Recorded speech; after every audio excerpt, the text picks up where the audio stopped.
మనతో పాటు senior interventional cardiologist from AIG hospitals doctor Anuj Kapadia ఉన్నారు. ఒక్కసారిగా హెల్తీగా ఉండే అడల్ట్ కార్డియాక్ ఫెయిలియర్ అది ఎందుకు సంభవిస్తుంది బాడీలో? ఎలక్ట్రికల్ సిస్టమ్ ఆఫ్ ది హార్ట్లో మనకి సడన్లీ హార్ట్ రేట్స్ చాలా ఎక్కువైపోయి సడన్లీ ఆగిపోవడం ఉండొచ్చు. ఫస్ట్ ఇదర్ హార్ట్ రాంగ్గా కొట్టుకుంటా ఉంది, లేదంటే ఆగిపోతుంది. దానివల్ల సర్క్యులేషన్ తగ్గిపోయి కంప్లీట్లీ అన్కాన్షియస్ అయిపోతారు. గుండె జబ్బు అని వాళ్ళు డిఫైన్ చేయాలంటే ఏ పారామీటర్స్ బాగాలేకపోతే గుండె జబ్బు ఉందని చెప్తారు? పీపుల్కి డయాబెటీస్ ఉంది, బ్లడ్ ప్రెషర్ ఉంది, సెంట్రల్ ఒబేసిటీ ఉంది, చాలా పొట్ట ఎక్కువ ఉంది, కొలెస్ట్రాల్స్ ఎక్కువ ఉన్నాయి, యూరిక్ యాసిడ్ ఎక్కువ ఉంది. దాన్ని మెటబాలిక్ సిండ్రోమ్ అని అంటాం. ఆ సిండ్రోమ్ లో హార్ట్ డిసీజ్ ఉన్న వాళ్ళు ఎక్సర్సైజ్ చేయొచ్చు. అసలు సడన్ గా హార్ట్ డిసీజ్ వైపు అడుగులు వేస్తున్నాం అనడానికి బాడీ సిమ్టమ్స్ ఏంటి? డయాబెటీస్ స్టార్ట్ అయింది, బ్లడ్ ప్రెషర్స్ పెరిగినాయి, మీ టాబ్లెట్స్ పెరుగుతా ఉన్నాయి, నడుస్తూ ఉంటే కొంచెం డిస్కంఫర్ట్ అనిపిస్తుంది, లేదంటే బ్రెత్లెస్నెస్ అనిపిస్తూ ఉంది. సడన్ గా ఎప్పుడైనా యాంగ్జైటీ వచ్చినా, పాల్పిటేషన్స్ వచ్చినా టెస్ట్ చేస్తే హార్ట్ ఎంజైమ్స్ కనిపిస్తాయి, కానీ వాళ్ళ బ్లాక్స్ అన్ని ఏమీ లేకుండా క్లియర్ గా ఉంటుంది. మరి అటువంటివి అసలు ఎందుకు సంభవిస్తాయి? అక్యూట్ స్ట్రెస్ వచ్చినప్పుడు ఆర్టరీస్ అన్ని నార్మల్ ఉన్నా సరే సడన్లీ హార్ట్ మొత్తం. మోస్ట్ రీసెంట్లీ మీరు చూస్తున్న కేసెస్, మొన్న ఒక 27-year-old కి స్టెంటింగ్ చేశాను. చాలా సివియర్ చెస్ట్ పెయిన్ తో వచ్చాడండి. ఫ్యామిలీ బిలీవ్ చేయడానికి రెడీ లేరు, ఈ ఏజ్ లో ఎందుకు వస్తుంది. ఈ మధ్య కాలంలో or any time in your career మీరు బహుశా చూసి ఇంకా జరగదు అని బతికించిన కేసులు చాలా ఉండుంటాయి. మై టీచర్, ఆయనకి కార్డియాక్ అరెస్ట్ వచ్చింది, హార్ట్ ఆగిపోయి వచ్చారు హాస్పిటల్కి. ఆయన మీదికి ఎక్కి స్ట్రెచర్ మీద సిపిఆర్ చేసుకుంటూ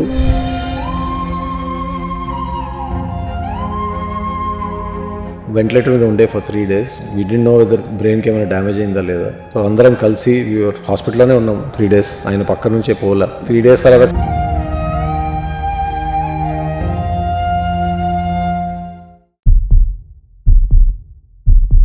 వెల్కమ్ టు సుమన్ టీవీ.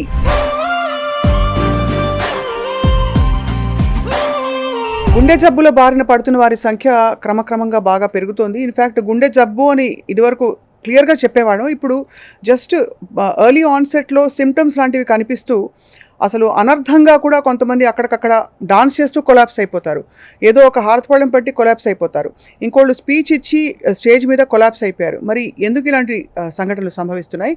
వీటి గురించి మాట్లాడబోతున్నాం. All about heart disease and how to have a healthy life style to avoid these things అన్నిటి గురించి మాట్లాడబోతున్నాం. మనతో పాటు senior interventional cardiologist from AIG hospitals doctor Anuj Kapadia ఉన్నారు. He's director of cath labs and also చాలా అపారమైన అనుభవంలో అనేక రకాల గుండె జబ్బుల కేసులు చూసుంటారు. ఆయనతో మాట్లాడదాం. హలో అనుజ్ కపాడియా. నమస్తే అండి. సో ఫస్ట్ ఆఫ్ ఆల్ గుండె జబ్బు అని వాళ్ళు డిఫైన్ చేయాలంటే ఏ పారామీటర్స్ బాగాలేకపోతే గుండె జబ్బు ఉందని చెప్తారు? అంటే ఇదివరకు మేము చదువుకున్నప్పుడు 20-25 years ago age more than 50 for males, age more than 60 for males, age more than 50 for females అలా అనుకునేవాళ్ళం. ఇప్పుడు అది లేదు, చాలా యంగ్ పీపుల్లో చూస్తున్నాము. సో అండ్ ఆ టైంలో LDL cholesterol more than 130 parameter ఉండేది. Now we brought it down to 70. రాన్ యాజ్ ద డిజీజ్ పెరుగుతూ ఉంది, సో ఆటోమేటిక్లీ దాని రిస్క్ ఫ్యాక్టర్స్ని మనం మోర్ స్ట్రింజెంట్ చేసేస్తున్నాము. పీపుల్కి డయాబెటీస్ ఉంది, బ్లడ్ ప్రెషర్ ఉంది, సెంట్రల్ ఒబేసిటీ ఉంది, చాలా పొట్ట ఎక్కువ ఉంది, కొలెస్ట్రాల్స్ ఎక్కువ ఉన్నాయి, యూరిక్ యాసిడ్ ఎక్కువ ఉంది. దాన్ని మెటబాలిక్ సిండ్రోమ్ అని అంటాము. సో ఆ సిండ్రోమ్లో 2-3 థింగ్స్ ఉన్నా సరే మనము దాన్ని గుండె జబ్బు లాగానే ట్రీట్ చేయాలి, సో దట్ అది గుండె జబ్బు లాకుండా మనం ప్రివెంట్ చేయవచ్చు. కాబట్టి ఉన్న వాళ్ళందరూ కూడా దే క్వాలిఫై. అంటే మనకి ఒక్క రిస్క్ ఫ్యాక్టర్ ఉన్నా సరే మనము రావద్దు గుండె జబ్బు అనుకుంటే గుండె జబ్బు అనుకుని మనం పాటిస్తేనే బెటర్. సో మామూలుగా అంటే ఈ పారామీటర్స్ ఏవి లేకుండా కూడా సడన్గా ఒక ఆ ఏజ్ ప్రొఫైల్లో కూడా మ్యాచ్ కాకుండా ఒక్కసారిగా హెల్తీగా ఉండే అడల్ట్ కార్డియాక్ ఫెయిలియర్ చూడడం అనేది అది ఎందుకు సంభవిస్తుంది బాడీలో? అంటే దేర్ ఆర్ 2 things అండి. ఇక్కడ కార్డియాక్ ఫెయిలియర్ వేరే థింగ్, కార్డియాక్ అరెస్ట్ వేరే థింగ్. కార్డియాక్ అరెస్ట్ అంటే బేసికలీ సడన్గా హార్ట్ ఆగిపోవడం, అది ఎలక్ట్రికల్ మ్యాల్ ఫంక్షన్. అది వేరే చాలా రీజన్స్ వల్ల ఉండొచ్చు. హార్ట్లో బ్లాక్ వల్ల ఉండొచ్చు, హార్ట్ మసిల్ చాలా థిక్ ఉండి దాన్ని హైపర్ట్రోఫిక్ కార్డియోమయోపతి అంటాం, దానివల్ల ఉండొచ్చు. సడన్గా రిథమ్ ప్రాబ్లమ్స్ ఉంటాయి. ఎలక్ట్రికల్ సిస్టమ్ ఆఫ్ ది హార్ట్లో మనకి సడన్గా హార్ట్ రేట్స్ చాలా ఎక్కువైపోయి సడన్లీ ఆగిపోవడం ఉండొచ్చు. కార్డియాక్ అరెస్ట్లో ఏంటంటే ఫస్ట్ ఇదర్ హార్ట్ రాంగ్గా కొట్టుకుంటా ఉంది, లేదంటే ఆగిపోతుంది. దానివల్ల సర్క్యులేషన్ తగ్గిపోయి కంప్లీట్లీ అన్కాన్షియస్ అయిపోతారు. కార్డియాక్ ఫెయిలియర్ అన్నారు, అదే ఒక క్రానిక్ కండిషన్. వేరే రీజన్స్ వల్ల హార్ట్ మసిల్ వీక్ అయ్యి ఈదర్ పంపింగ్ తగ్గిపోతుంది ఆర్ రిలాక్సేషన్ తగ్గిపోతుంది. There are 2 different things. అది జెనెటిక్ డిస్పోజిషన్ ఉంటుందా? జెనెటిక్ డిస్పోజిషన్ అన్నిట్లో ఉంటుందండి. అన్నిట్లో రాను ఇప్పుడు మేము చూసేది ఇప్పుడు జెనెటిక్ టెస్టింగ్స్ చాలా చేస్తున్నాము. చాలా కామన్గా జెనెటిక్ ఇన్హెరిటెన్స్లో వస్తున్నాయి అన్నీ. అండ్ ఇంకో థింగ్ ఏంటంటే ఇప్పుడు ఈ ఇయర్ జనరేషన్లో సపోజ్ 50-55-60లో వచ్చిందో ఆ ప్రాబ్లం, నెక్స్ట్ జనరేషన్లో 5 to 10 years ముందే వస్తుంది. సో వాళ్ళకి ఇంకా ఎక్కువ జాగ్రత్త ఉండడం ఇంపార్టెంట్. సో జనరేషన్స్ పోతున్న కొద్దీ నంబర్లు ఏమో తగ్గుతున్నాయి. కరెక్ట్. 130-70 అవుతుంది ఎల్డిఎల్ అట్లాంటి విషయాలు, పారామీటర్స్ మారుతున్నాయి. కరెక్ట్. అండ్ ఇన్హెరిటెన్స్ వల్ల కూడా ఎర్లీగా వస్తూ ఉంది. So all the more plus మన లైఫ్ స్టైల్స్ కూడా చాలా బ్యాడ్ అవుతూ ఉన్నాయి. So automatically that also predisposes. Right. Most recently మీరు చూస్తున్న కేసెస్ ఏ ప్రొఫైల్స్ వాళ్ళు వస్తున్నారండి? స్ట్రెస్ ఉన్న వాళ్ళు వస్తున్నారా? ఫుడ్ హ్యాబిట్స్ అంటే అన్హెల్దీగా ఉన్న వాళ్ళు వస్తున్నారా?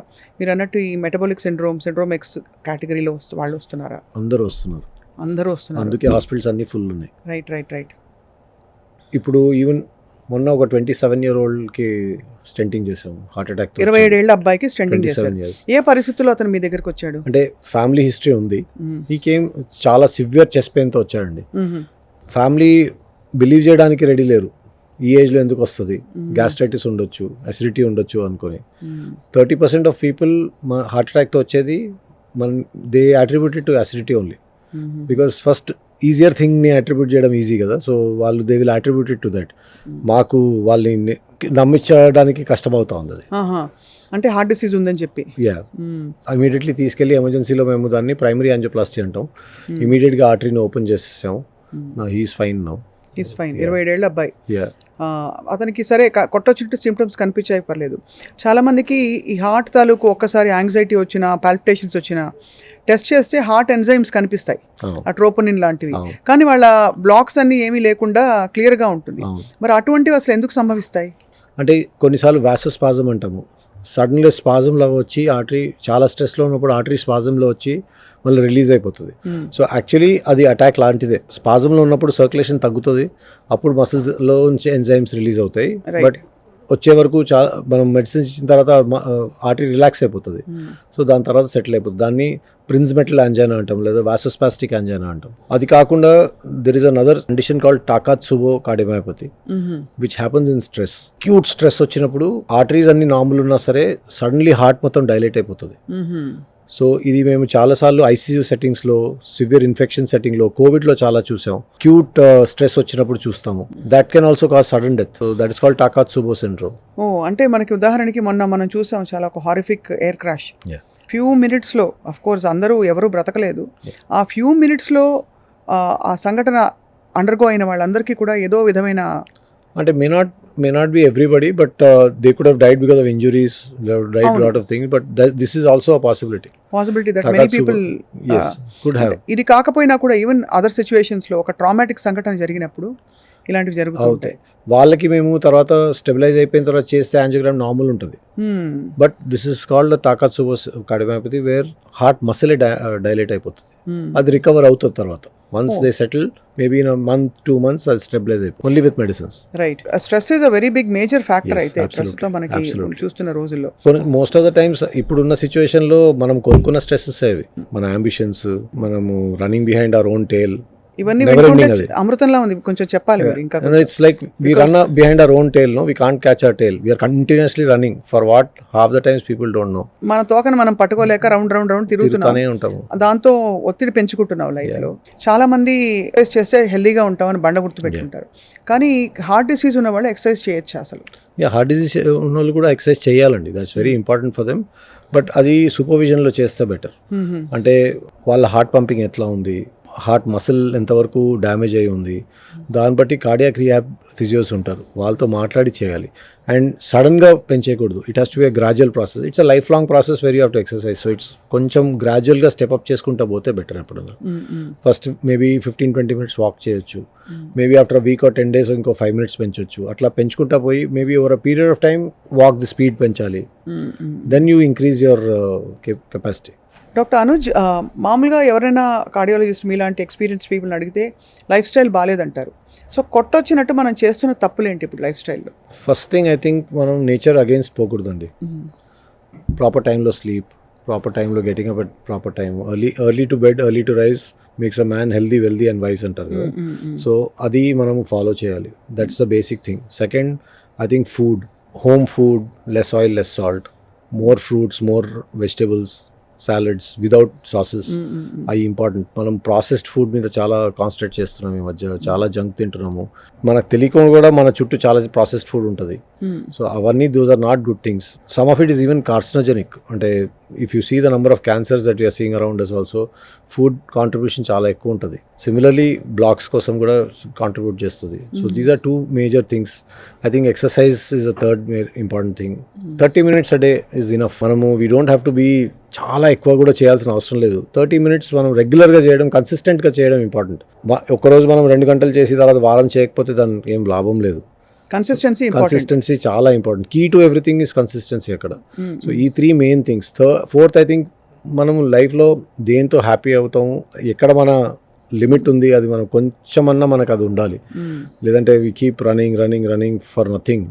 హ్యాపీనెస్ అనేది చాలా కీలకమైన కాంట్రిబ్యూటర్ మన overall. Fourth, I think. Fifth, I think now lot of people are living alone, solitude. They go abroad, they're living alone. Those also contribute అండి. That starts a different kind of stress. అది కూడా contribute చేస్తుంది.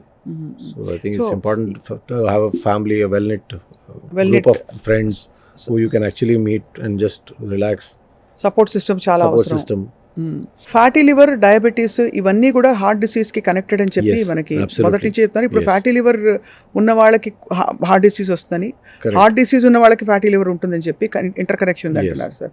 What is the everything is metabolized in the liver. It's a central point. Like how మనకు heart beat చేయాలి, అట్లా liver process చేయాలి. So మనము ఏం తింటున్నాము, మన బాడీ ఇంటర్నల్ ఎన్వైరన్మెంట్ ఎలా ఉంది, లివర్ సిచ్యువేషన్ బట్టి తెలుస్తుంది. More the fat on the liver, that itself means మీ ఇంటర్నల్ ఎన్వైరన్మెంట్ బాగాలేదు. సెకండ్, ఫ్యాటీ లివర్ ఉన్న వాళ్ళు maximum deaths are because of heart attacks.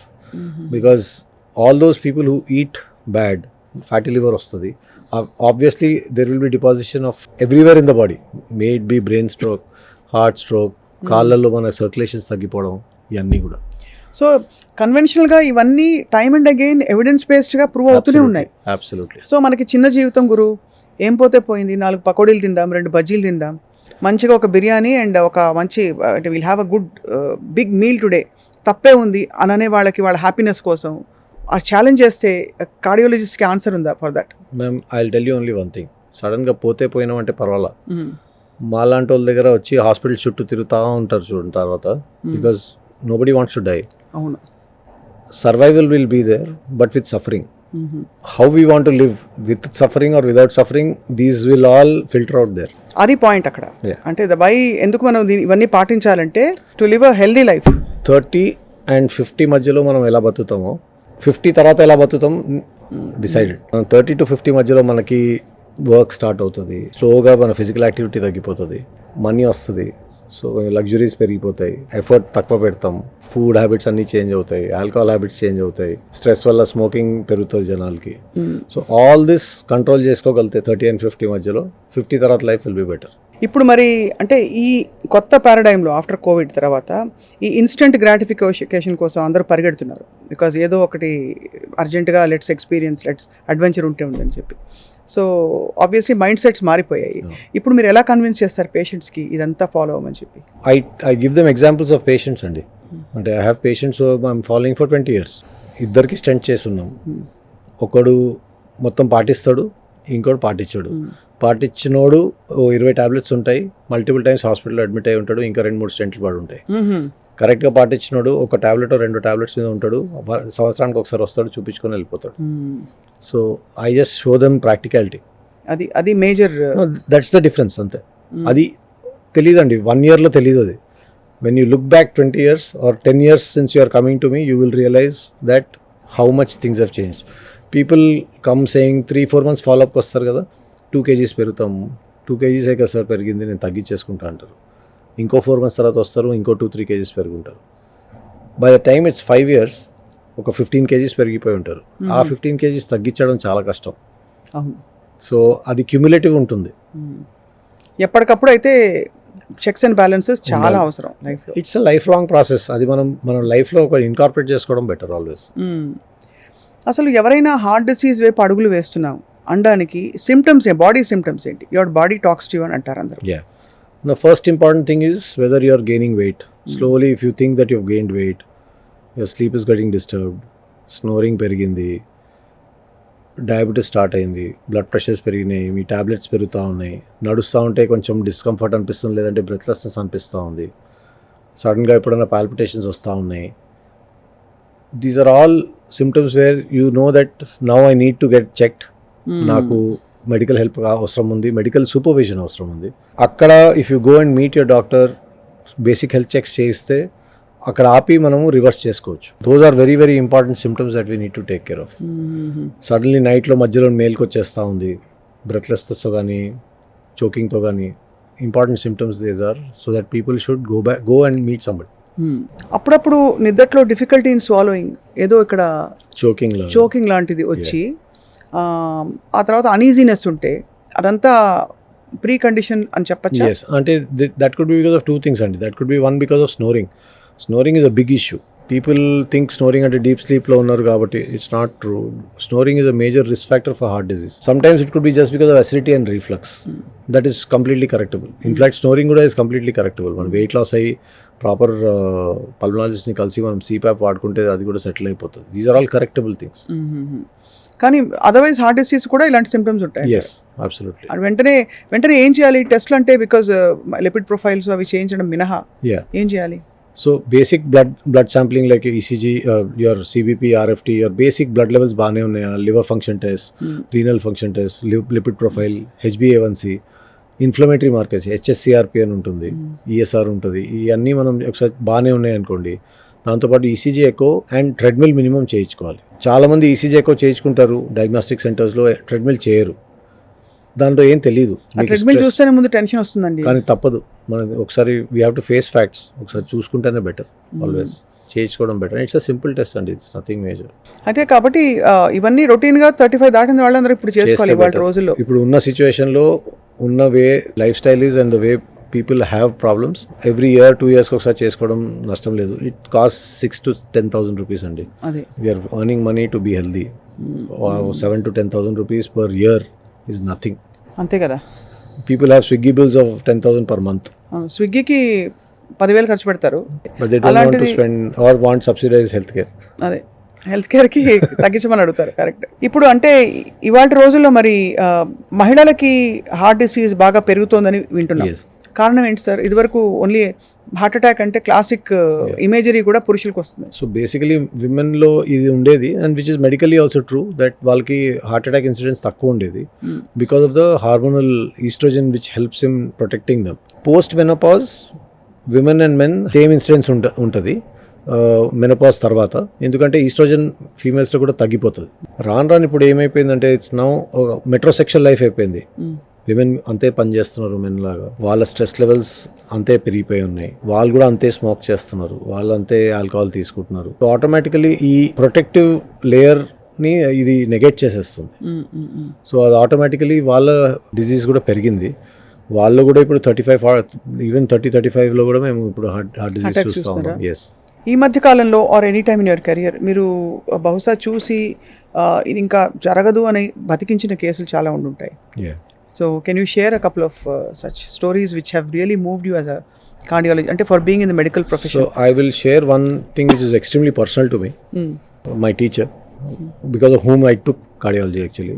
Yeah. Me teacher. My own teacher, who is a very famous ఆయనకి cardiac arrest వచ్చింది. Heart ఆగిపోయి వచ్చారు హాస్పిటల్కి.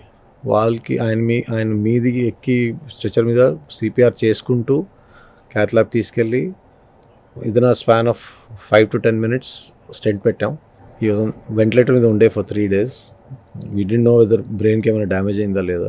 3 days మేము ఎవరం కూడా మా కొలీగ్స్ కూడా, ఇట్ ఇస్ నాట్ నేను ఒక్కడనే, ఇవన్నీ ఒకళ్ళు చేయలేము, ఒక టీం ఉంటుంది. సో అందరం కలిసి హాస్పిటల్లోనే ఉన్నాం 3 days. ఆయన పక్క నుంచే పోలా. 3 days తర్వాత కళ్ళు తెరిచారు ఆయన.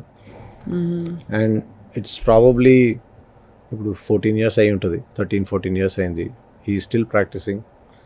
He still teaches. He's one of the greatest teachers we ever had or we will ever have. He still teaches, and people across, he's probably taught a lot of cardiologists across the country also. ఆయన పేరు మీరు చెప్పక్కర్లేదు, అవసరం లేదు, చెప్పను. But I think నా వైపు నుంచి ఉన్న బెస్ట్ గురుదక్షిణ అది. దాని నుంచి గురుదక్షిణ నేను ఇవ్వలేను. So that was my personal thing.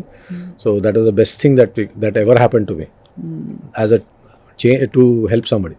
నువ్వు చాలా ఎమోషనల్ మూమెంట్ అది కదా, అంటే యాక్చువల్లీ ఆయన కళ్ళు తెరవగానే మేము అందరం కూడా ఏడ్చేసాం యాక్చువల్లీ, ఆనెస్ట్లీ స్పీక్. అదే ఆ ప్రముఖ కార్డియాలజిస్ట్ వల్ల చాలా మంది ఇన్స్పైర్ అయ్యారు ఆయన వల్ల.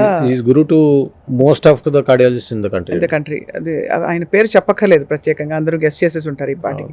అదర్ దన్ దట్ అంటే ఆఫ్ కోర్స్ ఇది చాలా one of the most beautiful experiences. ఆయన ఇన్ఫాక్ట్ నాకు ఒక 500 కాన్ఫరెన్స్లో టాక్ ఇస్తున్నప్పుడు ఐ వాజ్ దేర్, ఆయన నన్ను నుంచోబెట్టేసి this is the man who saved me అని కూడా చెప్పారు. అది ఆ మూమెంట్ కోసం లైఫ్ లాంగ్ అమేజింగ్ థింగ్. అలాగా హార్ట్ అటాక్ గోల్డెన్ విండో పీరియడ్లో తీసుకురావాలంటారు కదా డాక్టర్ అనుజ్. అలా వస్తూ వస్తూ ఇంకా దాదాపు హోప్ ఇచ్చేసి సఫర్ అవుతూ కూడా ఫ్యామిలీ మీ దగ్గరికి తీసుకొచ్చి మీరు అక్కడికక్కడ బ్రతికించిన మరొక ఉదంతం ఏమైనా ఉందా? రీసెంట్లీ ఒక సాఫ్ట్వేర్ ఎంప్లాయీ వచ్చాడండి. ఈ works in one of the closest, అంటే పక్క బిల్డింగ్లోనే ఉంటాడు. హీ జస్ట్ ఫినిష్డ్ మీటింగ్ అయిపోయిన తర్వాత ఆయన చైర్కి వచ్చాడు, కొలాప్స్ అయిపోయాడు. Luckily one of the employee new CPR. ఆయన సిపిఆర్ చేసుకుంటా అంబులెన్స్ వాళ్ళ ఓన్ అంబులెన్స్ ఉండే, దాంట్లోనే పక్కన మా దగ్గర తీసుకొచ్చాడు. హిందీ అంబులెన్స్ కూడా సిపిఆర్ చేశారు. ఎన్నేళ్ళు సార్ ఈయనకి? ఈ మస్ట్ బి అరౌండ్ 35-40 అండి. 35-40కి సాఫ్ట్వేర్ ఎంప్లాయీ. సిపిఆర్ చేసుకుంటూ తీసుకొచ్చారు. వచ్చినప్పుడు కూడా హార్డ్లీ అని రిథమ్ ఉండే, 15 or 20 times per minute beat అవుతుండే హార్ట్. మేము ఇమీడియట్గా without financial thing nothing, we directly took him to the cath lab. In a span of maybe 20 minutes we finished his stenting. In 1 hour his rhythm came back completely. ఒక 1 day లో ventilator తీసేసాం and he got discharged in 5 days. I think 1 week back he came to OP also. ఎంత క్షణంలో ఎంత మారిపోతుంది అసలు. అది మేము ఇవన్నీ రోజు చూస్తామండి, కాబట్టి ఇవన్నీ ఇంత దగ్గరలో చూస్తాం కదా. మేము we try to impress on patients. ఇప్పుడు హెల్త్ జాగ్రత్త చూసుకోండి, హెల్త్ చెకప్స్ చేయించుకోండి.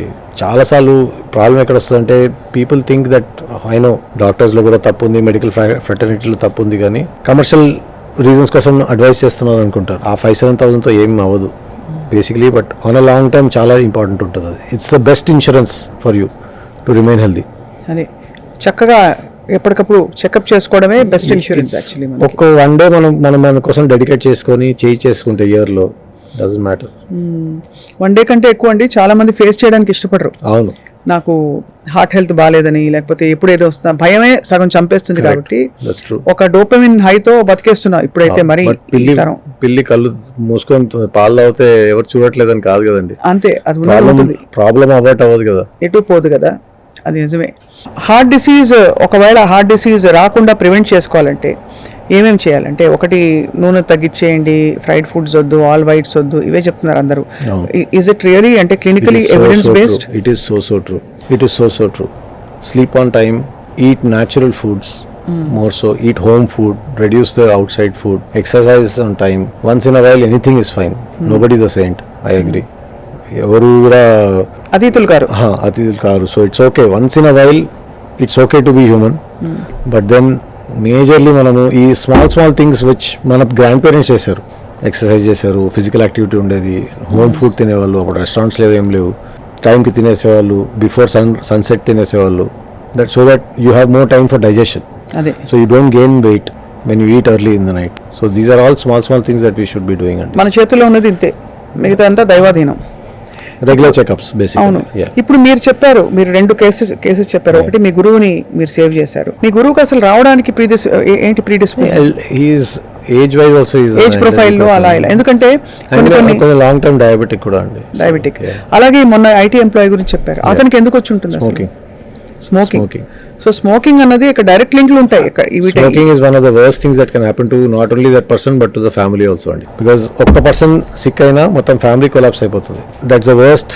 ఇప్పటి వరకు 21 years అవుతుంది ప్రాక్టీస్లో. 2 main things I fear. One is weight, because that's the center. ఎక్కడి నుంచి అన్ని ప్రాబ్లమ్స్ వస్తాయి. వెయిట్ పెరిగిందంటే షుగర్ వస్తుంది, వెయిట్ పెరిగిందంటే బ్లడ్ ప్రెషర్ వస్తుంది, వెయిట్ పెరిగిందంటే అన్ని జబ్బులు అక్కడ నుంచి వస్తాయి. రెండోది smoking. Tobacco in any form. Could be gutka, could be canny, could be smoking, could be anything. Tobacco is another horrible thing to happen.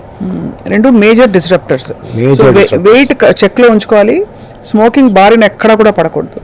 And there are people who say నేను కొంచెమే smoke చేస్తాను. చిన్న దొంగ పెద్ద దొంగ ఉండదండి, దొంగే. So and it is going to harm you at some point. మరి ఆల్కహాల్ గురించి ఏమంటారు డాక్టర్ అనుజ్? అంటే there is thing that 30 ml తాగితే ఇట్స్ ఓకే, హార్ట్ని అది అవుతుంది. బట్ తాగని వాళ్ళకి తాగాల్సిన అవసరం లేదు, దాంతో ఏం బెనిఫిట్ అయితే ఏమి ఉండదు. మనం తాగకపోతే ఎనీవే మనకు ఆ జబ్బు రాదు, తాగిన తర్వాత తగ్గుతుందని చెప్పి మనం అనుకోవడం తప్ప. ఐ థింక్ అండ్ తాగేవాళ్ళు 30 ml తో ఆపరు కదా, అది దాని తర్వాత మర్చిపోతారు 30 ml తాగింది.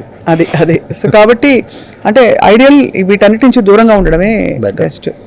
అది సో ఈ 21 ఏళ్ల మీ కార్డియాలజిస్ట్గా మీ కెరియర్ ఎలా అనిపిస్తుంది? అంటే గుండె జబ్బులు దాని రూపాంతరం మారిపోయాయి. గుండె జబ్బులు రూపురేఖలు మారిపోయినాయి. అటు టెక్నాలజీ చాలా అమేజింగ్ అయిపోయింది. You have much better technology. Though costs increase అయినాయి బికాస్ టెక్నాలజీకి కాస్ట్ పెరుగుతుంది, ఆబ్వియస్లీ పెరుగుతుంది.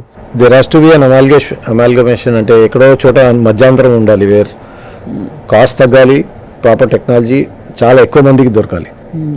అప్పుడు I think health will become better. అది ఐ థింక్ స్లోలీ ప్రయారిటీస్ తెలుసుకుంటున్నారు అందరూ. అండ్ నిజంగా హెల్త్ కేర్ ఎంత ఎఫెక్టివ్గా ప్రోగ్రెస్ అవుతుందో అంత అందుబాటులో ఉండకుండా కూడా పోతుంది చాలా పరిస్థితుల్లో కామన్ పీపుల్కి. సో మీ దగ్గరికి రోజు ఎంతమంది పేషెంట్లు వస్తారు doctor Anuj approximately? Personally in patient, out patients, operations అన్ని చూస్తే I see around 150 patients day అండి. 150 పేషెంట్లు గుండె జబ్బుతో ఉన్నవాళ్ళు మీ దగ్గర. అంటే నెలలో మనకి చూస్తే 25 days అనుకుంటే కూడా. As a team I'm not the only person in the team, we have so many people, around 1000 people అన్న చూస్తాం every day. As cardio it's not only me, మనం జబ్బుల గురించి జనరల్గా మాట్లాడుతున్నప్పుడు at least 1000 patients come to the hospital with heart health కోసం. అంటే అంతమంది పేషెంట్ ఆపరేషన్స్ అన్ని కలిపితే చెప్తాను. అదే అంతమంది మరి గుండె జబ్బుల బారిన పడుతున్నారు. అంటే it's a serious reality. Imagine this happening every day. అదే 1000 మంది రోజు కంటే మనకి 25,000 మంది నెలకి, సంవత్సరానికి ఇంటూ 12, 25,000 ఇంటూ 12 అంటే 2,50,000 ప్లస్ 3 లక్షలు ఇన్ వన్ హాస్పిటల్. ఒక హాస్పిటల్లో ఒక టీం దగ్గరికి వస్తున్న వాళ్ళు ఇంకా ఊహించుకోవచ్చు ఎంతమంది ఎన్ని రకాల సింప్టమ్స్. మ్యాగ్నిట్యూడ్ ఇండియాలో చాలా హై అండి. కారణం ఏంటో ఫుడ్ ఎర్లీ స్మోకింగ్ స్టార్ట్ చేస్తారు. ఇప్పుడు డ్రగ్స్ పెరిగిపోయినాయి. డ్రగ్స్ వాళ్ళు కూడా వస్తారు మీ దగ్గరికి? Lot of them. డ్రగ్స్ వల్ల కూడా అవుతుంది same thing. Cocaine can cause severe heart attacks అండి. We have enough and more examples in society. Cocaine can cause significant heart problems. Inject చేసుకుంటారు, దాంతో వాల్వ్స్ ఇన్ఫెక్ట్ అవుతాయి, ఇన్ఫెక్షన్స్ వస్తాయి బికాజ్ వాళ్ళు ఏం క్లీన్గా చేయరు. దే జస్ట్ సో దట్ అవన్నీ పోయి వాల్వ్ మీద కూర్చుంటాయి, ఇన్ఫెక్షన్స్ వస్తాయి, సడన్గా రిథమ్ ప్రాబ్లమ్స్ వచ్చి చనిపోతారు. అలాంటి వాళ్ళు కూడా ట్రీట్ చేసుకోవడానికి వస్తారు. అండ్ వాళ్ళు ఓపెన్గా చెప్తారు. ఇన్సిడెన్సెస్ పెరిగిపోయినాయి ఇప్పుడు కూడా. బాబోయ్ చాలా భయానకంగా ఉంది. అంటే అంత ఈ సబ్స్టెన్సెస్ అన్ని కూడా అంత ఫ్రీగా అవైలబుల్గా ఉన్నాయి మనకు తెలియదు. But people who know. Demographic profile వాళ్ళది younger kids, richer kids. Kids అంటే 20s లో they start of before that by the time this effects happen. So 20s లో ఉన్న వాళ్ళు ఇంజెక్ట్ చేసేసుకుని వాల్వ్స్ ఇన్ఫెక్ట్ అయ్యి గుండె జబ్బుతో వస్తారు. వేపింగ్ ఎక్కువైపోయింది, హుక్కా ఎక్కువైపోయింది. వేపింగ్ అసలు ఇల్లీగల్ కదండి ఇండియాలో. But you have enough and more, you will get it everywhere. హుక్కా ఎక్కువైపోయింది. ఐ వాస్ ట్రావెలింగ్, ఫ్లైట్లో కూడా ఎవరో ఒకరు వేప్ చేస్తూ ఉండేకున్నా. సో చాలా భయానకం. అయితే లైఫ్ స్టైల్ మారిపోయింది, ప్రాణాలు మీదకి తెచ్చుకుంటున్నాం. వీళ్ళకి ఏంటి వరల్డ్ ఆఫ్ ఎక్సెస్, అన్ని ఎక్కువే ఉన్నాయి మన దగ్గర. అంతే. వీళ్ళందరికీ ఏంటి పరిష్కారం? ఈ వాల్వ్ ఇన్ఫెక్షన్ వచ్చిన వాళ్ళకి సర్జరీ చేయాల్సి ఉంటుంది. First they go through horrible times అండి. They go through really bad times. నొప్పితో వస్తారా? వాల్వ్ మొత్తం డిస్ట్రాయ్ అయిపోయి హార్ట్ ఫెయిలియర్తో వస్తారు చాలా మంది. చాలా బ్యాడ్ సిచ్యువేషన్ ఉంటుంది వాళ్ళది. వాళ్ళు 4 to 6 weeks యాంటీబయాటిక్స్ మీద ఉండాల్సి వస్తుంది. చాలా మంది అయితే 1-2 months హాస్పిటల్లోనే ఉంటారు. అయిన తర్వాత వాళ్ళు వాల్వ్స్ రీప్లేస్మెంట్ సర్జరీ చేయాలి. It's a very bad course అది. కానీ as a matter of information చూసే వాళ్ళకి కూడా అండ్ హోప్, ఈ జబ్బుల బారిన పడిన వాళ్ళు whether it's because smoking, drugs, దేనివల్ల అయినా సరే ఒక ఎపిసోడ్ అయ్యి వాళ్ళు మళ్ళీ నార్మల్ లైఫ్ వచ్చినప్పుడు మారతారా మారరా? 60 to 70% మారుతారు, 30 డోంట్ మారు. ఇంకా వాళ్ళని ఏం చేయలేము, అంతే వదిలేయడమే. చాలా మంది మారిపోతారండి. The change for the good. మీరు డిస్ట్రెస్ అవ్వడానికి ఏం చేస్తారు ఈ రోజంతా? Music, exercise, reading some books. అది సో అందరికీ అదొక వ్యాపకం అలవాటు అవసరం. సో ఇట్స్ యాక్చువల్లీ వెరీ, మీరు లాస్ట్లో చెప్పినది ఒకసారి జలక్ లాగా వచ్చింది మా అందరికీ. అంటే ఈ కండిషన్స్తో కూడా కార్డియాక్ ఇష్యూస్ వస్తాయని చెప్పి ఇలా కూడా వస్తారని చెప్పి. సో మీ సింగిల్ మెసేజ్ సుమన్ టీవీ ప్రేక్షకులకి ఏంటండి ఆరోగ్యకరమైన జీవితం కోసం? Regular, punctual, healthy life and consistency is extremely important for good health. Consistency of good habits, so that is extremely important. అది మనం జాగ్రత్తగా రెగ్యులర్గా హెల్తీగా ఎక్సర్సైజ్ చేసుకొని ప్రాపర్ ఫుడ్ తిని మంచిగా వెల్ నిట్ ఫ్యామిలీలో ఉండి హ్యాపీగా ఉంటే ఐ థింక్ బాగానే ఉంటాం. మిగతా అంతా దైవదత్తం. అట్లీస్ట్ మనం తప్పులు చేసి మన ప్రాణాలు తెచ్చుకోలేదని ఒక తృప్తిలో ఉండొచ్చు. యా. డాక్టర్ అనుజ్, మనకు తెలుసు కోవిడ్ మళ్ళీ తిరిగి వచ్చింది. కోవిడ్ వ్యాక్సిన్ తీసుకున్న వాళ్ళకి ఇన్నేళ్ల తర్వాత ఏదో బెడిసి కొడుతోంది, ఏదో కాంట్రా ఇండికేషన్స్ వస్తున్నాయి అంటున్నారు. అది కోవిడ్ వ్యాక్సిన్ వల్ల కాదండి, it's more because of the COVID virus వల్ల అయ్యే ప్రాబ్లమ్. అన్నేళ్ళు ఉంటుందండి. That's actually now we're seeing. So post COVID younger పీపుల్లో సివియర్ డిజీజ్ చాలా ఎక్కువ చూస్తున్నాం కంపేర్ టు వాళ్ళు. ఇదివరకు ఏంటంటే యంగర్ పేషెంట్స్లో ఒక ఆర్టరీలో బ్లాక్ చూసేవాళ్ళం. We are seeing more of severe disease now and it's because of COVID, it's not because of the COVID vaccine. And prove చేయడం చాలా కష్టం అది. బట్ సివియర్ కోవిడ్ ఉన్న వాళ్ళలో హూ హ్యావ్ సర్వైవ్డ్, వాళ్ళలో సివియారిటీ ఆఫ్ కార్డియాక్ డిజీజ్ పెరిగింది. ఇప్పుడు మనకి ఆ వ్యాక్సిన్ తాలూకు ఎఫెక్ట్ ఎంతకాలం ఉంటుందో చెప్పలేదు అప్పుడు, బికాస్ మనకి క్లినికల్ ట్రయల్స్ అవ్వలేదు పెద్దగా. 5 తీసుకున్నారా మొత్తానికి? మీరు 5 తీసుకున్నారు. Covid warriors we never took a holiday. We were continuously in hospital, so we had to keep taking in between. 5 తీసుకున్నారు కానీ మీకేమీ ఎఫెక్ట్ పడలేదు. I got my CT angio done recently, it was normal. Yeah, దేవుడి దయ నిజంగా, of course. So అయితే Covid vaccine వల్ల అయితే కాదు ఇది. యా, బట్ బేసి చూడాలి అంటే ఈ కొత్త వేవ్ లో ఇది వేవ్ అవుతుందా లేక. అంటే ఇప్పటివరకు ఉన్న దాంట్లో అయితే లంగ్ పెద్ద ఇన్ఫెక్ట్ అవ్వట్లేదు ఇప్పుడు. అదే, but don't know. As normal విషయాలతో పాటు వాళ్ళ కొన్ని కొత్త ఇన్సైట్స్ ఇచ్చారు మాకు అబౌట్ అంటే how the world is changing around. కానీ వాటి బారిన పడకుండా మనల్ని కాపాడుకోవడం మన బాధ్యత. Simple life is always a good life. Doctor Anuj Kapadia, for all the great work. Thank you very much. And thanks for your time. Thank you so much. ఈ టైంలో మీరు ఎంతమంది పేషెంట్స్ చూడకుండా మా కోసం వచ్చి చాలా మందికి మంచి విషయాలు చెప్పారు. Thank you very much. Thank you so much. నమస్తే అండి. Thank you.